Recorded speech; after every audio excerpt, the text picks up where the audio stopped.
This channel does not promote any violent, harmful, or illegal activities. All content provided by this channel is meant for an educational purpose only. RG Kar কাণ্ডে দেশ তথা রাজ্য প্রত্যেকটা মানুষের মনে কিন্তু একটাই চাওয়া যে অপরাধীর শাস্তি হোক। ইতিমধ্যে মূল অভিযুক্ত হিসেবে কিন্তু আমরা সঞ্জয় রায়কেই গ্রেপ্তার হতে দেখেছি, তার সাথে দুর্নীতি মামলায় গ্রেপ্তার হয়েছে সন্দীপ ঘোষ এবং আরও অনেকে।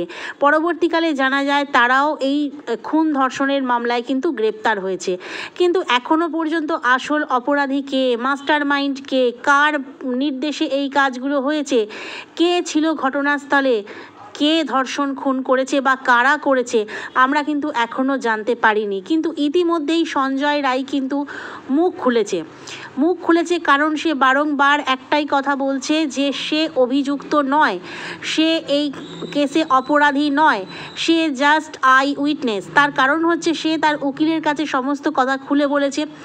যদিও আমরা জানি নিজেকে বাঁচানোর জন্য অপরাধীরা সে কথাই বলে। একটা সময় আমরা শুনেছিলাম সে যেমন পলিগ্রাফ টেস্টে অনেক কিছু ভুল ভ্রান্তি, বয়ান চেঞ্জ এগুলো করেছিল। পরবর্তীকালে সেই জন্যই কিন্তু নার্কো টেস্টের জন্য কিন্তু আবেদন করা হয়েছিল। কিন্তু যেহেতু নার্কো টেস্টের একটা নিয়ম আছে যে যার ওপরে নার্কো টেস্ট করা হবে সে যদি রাজি না থাকে, যেহেতু ইনজেকশান 7 রকমের ওষুধ তার শরীরে প্রবেশ করিয়ে একটা অবচেতন মন কথা বলবে, সেই রকমই একটা ডাক্তারি প্রসেস যেহেতু, ঠিক সেই কারণে কিন্তু যার ওপরে এই টেস্টিং করা হয় সে যদি সম্মতি না দেয় সেটা কিন্তু তাহলে করা যায় না। তো সেক্ষেত্রে সঞ্জয় রায় যদি অপরাধীকে সামনে আনতেই চায়, যদি সে অপরাধী নাই হয়ে থাকে, যদি সে মাথার নাম বলতে চায়, যদি এই ঘটনার সে শুধুমাত্র প্রত্যক্ষদর্শী হয়, তাহলে কেন নার্কো টেস্টে সে অস্বীকার করলো? আর নার্কো টেস্ট যেহেতু অস্বীকার করেছে, ঠিক সেই কারণে কিন্তু আদালতও সিবিআই যে আবেদন করেছিল আদালত কিন্তু খারিজ করে দিয়েছে। তাহলে কিভাবে সামনে আসবে দোষীর নাম? ইতিমধ্যে যেটা শুনতে পাচ্ছি আমরা সূত্র মারফত যে অলরেডি কিন্তু যে সুপ্রিম কোর্ট তার যে নিজস্ব চ্যানেল সেটা কিন্তু অলরেডি হ্যাক হয়ে গেছে এবং সেখানে যে অভয়ার যে মৃত্যুর কিছু ফুটেজ, কিছু ভিডিও যেগুলো ছিল লাইভ ভিডিও, সেগুলো কিন্তু উধাও হয়ে গেছে। ভাবতে পারা যায় যে কত বড় হাত, কত বড় মাথা থাকলে সুপ্রিম কোর্টের এই সমস্ত কার্যকলাপ, সুপ্রিম কোর্টের যে ইউটিউব চ্যানেল সেগুলো পর্যন্ত হ্যাক করে দেওয়া যেতে পারে। অর্থাৎ আজকে সকাল থেকেই কিন্তু চ্যানেলে সমস্যা হচ্ছিল, সুপ্রিম কোর্টের যে নিজস্ব চ্যানেল রয়েছে, যে ফেসবুক পেজ রয়েছে সেখানে সমস্যা হচ্ছিল, কিন্তু পরবর্তীকালে দেখা যায় যে সেই চ্যানেলটাই আর নেই। সেই চ্যানেলে সুপ্রিম কোর্টের বিভিন্ন যে রেকর্ড, আসামিদের রেকর্ড সেগুলো যেমন ছিল, তার সাথে ছিল কিন্তু এই তিলোত্তমারও কিছু ভিডিও ছিল, সেগুলো কিন্তু এখন আর দেখতে পাওয়া যাচ্ছে না। তার পরিবর্তে যেগুলো ক্রিপ্টোকারেন্সির ভিডিও, যেগুলো একেবারেই উচিত নয়, অনুচিত জিনিস এবং কিছু উল্টোপাল্টা ভিডিও, সেগুলো কিন্তু সামনে আসছে। অর্থাৎ ভাবা যায় যে কত বড় হাত, কত বড় মাথা থাকলে তবেই কিন্তু এই সুপ্রিম কোর্টের মতো জায়গাতে সুপ্রিম কোর্টের জিনিসকে হ্যাক করে ফেলা যায়। তাহলে কি আমরা এখনও আশা রাখতে পারি যে অভয়ার অপরাধী শাস্তি পাবে, নাকি সবটা আশাই আমাদের চোখের জলে ধুয়ে যাবে?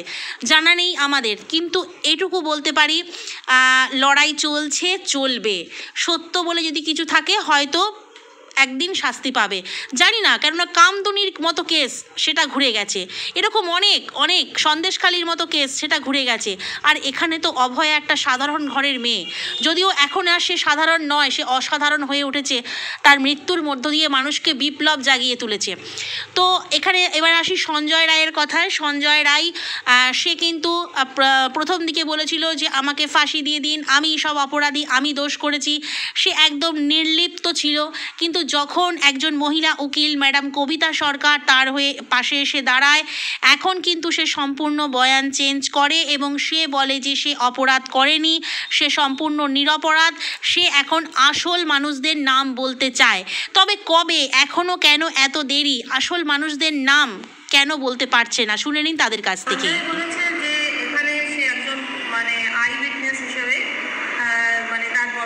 বডি দেখতে পায় রুমে গিয়ে হঠাৎ করে ভোরবেলা। আর এই কেসে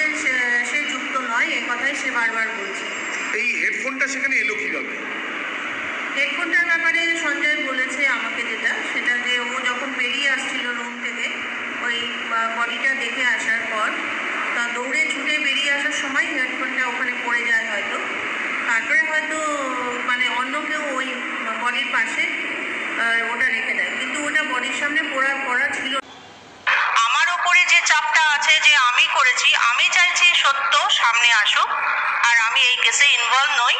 সেই জন্য সে চাইছে যত রকম টেস্টই হোক সেটা সে সহযোগিতা করে আসল আসামি অবধি সে আমাদের পৌঁছতে সাহায্য করবে। মানে সঞ্জয় আপনাদেরকে বলেছে যে উনি আসামি নয়, মানে ওনাকে ফাঁসানো হচ্ছে। উনি আসামি নন, উনি এই কেসটার যাবতীয় যা আছে মানে ইনভেস্টিগেশন করার জন্য যা যা সহযোগিতার দরকার আছে উনি আমাদের সঙ্গে কোঅপারেট করবেন, সিবিআই এর সঙ্গে কোঅপারেট করবেন, এবং আসল আসামি যারা আছে তাদেরকে সামনে আনার জন্য উনি সব রকম চেষ্টা করবেন। বিকজ অফ যে ইকোনমিক মানে যেটা রেল কোর্স বলা হয়, সেগুলো আপনার নৈহাটি থেকে আমরা এলএডিসিএল সাউথ 24 পরগনার হয়ে কাজ করছি। শিয়ালদা আমার জুরিসডিকশন, আর এখানে আমার আন্ডারে 13টা থানা কলকাতা পুলিশের আছে। সেরকমই বেঙ্গল জিআরও পুরো মানে যেটা রেল কোর্স বলা হয়, সেগুলো আপনার নৈহাটি থেকে পুরো একদম বারুইপুর অবধি এগুলো আমাদের জুরিসডিকশনের মধ্যে পড়ে। তাহলে কি এই যে অনেক লোকের যে প্রশ্নগুলো হচ্ছে যে তাহলে কি মানে আপনাদের ওপরে এই মানে এই অধিকারটা থাকে যে এই কেসটা আপনারা যদি ধরুন আপনারা নিতেন না তাহলে কি হতো? না, এই ফাইলটা তো নান মুভ থাকতে পারে না, আপনাকে তো বললামই। নিতে তো হবেই এবং করতেই হবে। যখন আসামির মানে অর্থনৈতিক অবস্থা ভালো না, সে আজকে আমাকে যেটা জানালো, আমি যখন তার কনসেন্ট নিতে গেলাম বিফোর মানে আমার সাবমিশন অফ যে অ্যাপয়েন্টমেন্ট, তখন সে বলল যে দিদি আমার তো আর্থিক অবস্থা ভালো না, আমি কোনো উকিল রাখতে মানে সঞ্জয়ের কথা বলছি। সঞ্জয় বলল, কেন উইদাউট হিজ কনসেন্ট আমি তো এগোতে পারবো না। আমি তো আর নিজে থেকে যেমন করবো, ফাইলটা আসবে অবশ্যই আমি আসামির সম্মতি নেব, তার সিগনেচার নেব আমার পেপারসে।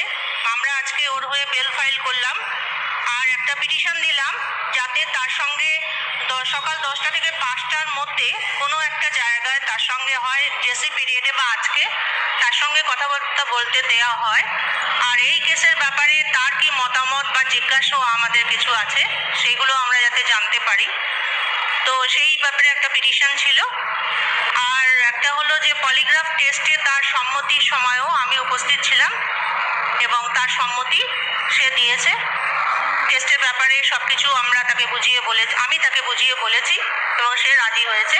কেন সে রাজি হয়েছে না, সে বলছে যে আমার উপরে যে চাপটা আছে যে আমি করেছি, আমি চাইছি সত্য সামনে আসুক, আর আমি এই কেসে ইনভলভ নই।